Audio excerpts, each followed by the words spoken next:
నారా చంద్రబాబు నాయుడు అనే నేను శాసనం ద్వారా నిర్మితమైన భారత రాజ్యాంగం పట్ల నిజమైన విశ్వాసం విధేయత చూపుతానని, భారతదేశ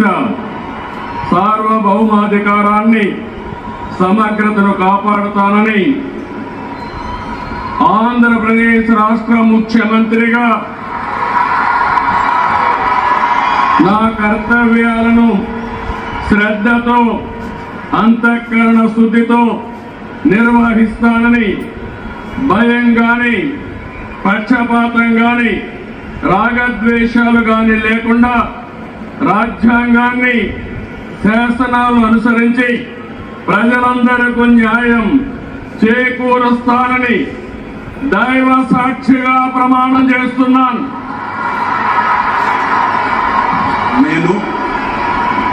నారా చంద్రబాబు నాయుడు అనే నేను ఆంధ్రప్రదేశ్ రాష్ట్ర ముఖ్యమంత్రిగా నా పరిశీలనకు వచ్చిన లేదా నాకు తెలియవచ్చిన ఏ విషయాన్ని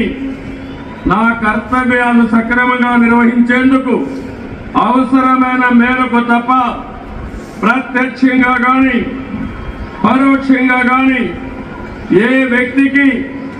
లేదా వ్యక్తులకు తెలియపరచని లేదా వెల్లడించని దైవ సాక్షిగా ప్రమాణం చేస్తున్నాను.